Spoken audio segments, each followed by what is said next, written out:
On September the 8th, 1943, Prime Minister Pietro Badoglio declares on radio that Italy is in no condition to keep fighting a war against a much stronger enemy, and that an armistice has just been arranged. Hence, all acts of hostility against the Anglo-Americans are to be ceased. But, he adds, Italian forces will react to attacks coming from any other source.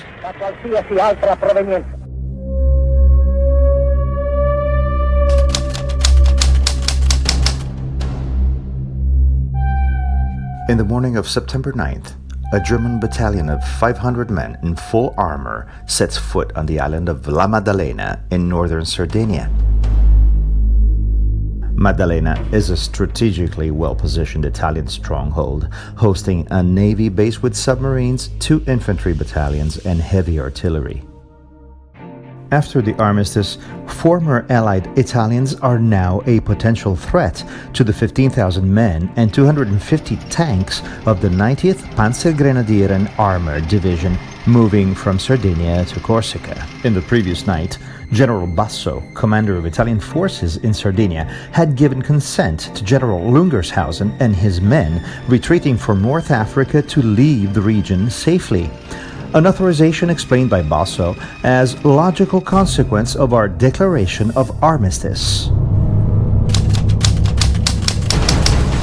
12:30 p.m. The Germans take the Admiralty, catching by surprise the Italian High Command gathered for lunch. Admirals Bona, commander of the naval fortress, and Bribonesi, head of Sardinia's military naval command, are detained. Most of the island's main military sites are overtaken by the German Blitz. Machine guns are placed all around town. In a matter of minutes, Maddalena's military brain is paralyzed. 2:30 p.m. is the time when the first firefight between former allies takes place. A handful of Italian soldiers spontaneously regroups and fires from the Regina Elena compound and the Carlo Felice fortress. 2 Italian Marines, Forno and Murtas, are killed in action. The Wehrmacht loses 4 men.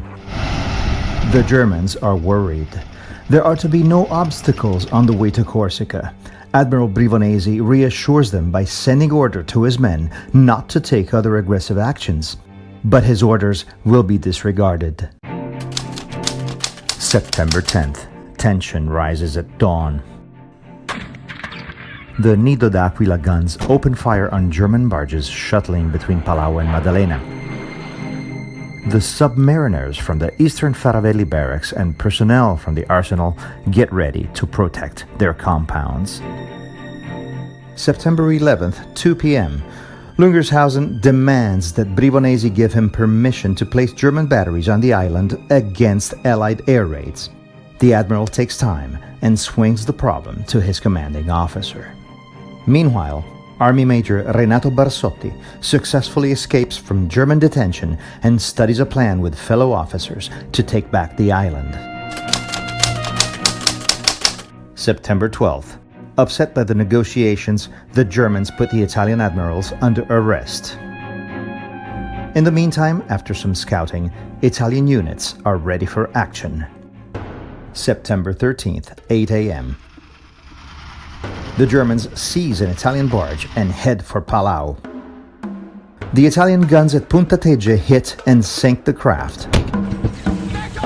The German batteries answer from the Palau headlands. 8:50 a.m. The German guns are neutralized. Italian ground units start moving. From east, units from the arsenal, the naval base, and the Faravelli barracks charge with machine guns. The Germans fight back. Eventually, the radio station on Chiesa Island is recaptured by the Italian submariners. 9:40 a.m. The company headed by Captain Carlo Avegno daringly rushes through the Barabò fields, which offer little shelter. The Germans open fire, killing Captain Avegno, Carabiniere Cozza, and a few Italian Marines.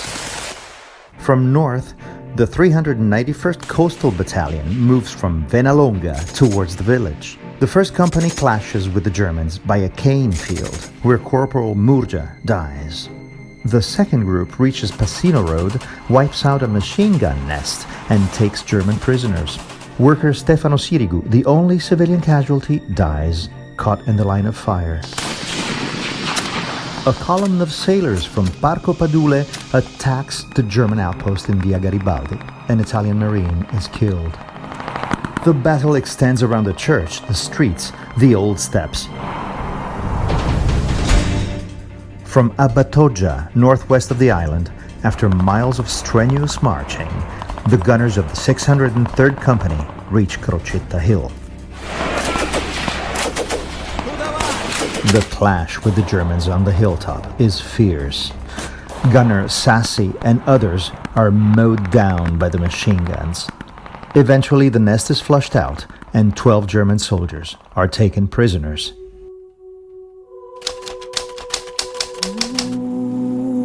By 5:30 p.m., the ceasefire is effective. The Italians have gained custody of 250 German prisoners and their equipment. In those days at Maddalena Island, 28 Italians and 12 Germans have lost their lives. After a collective funeral ceremony, the 40 bodies were all buried in the same strip of soil, with their helmets on top of each cross.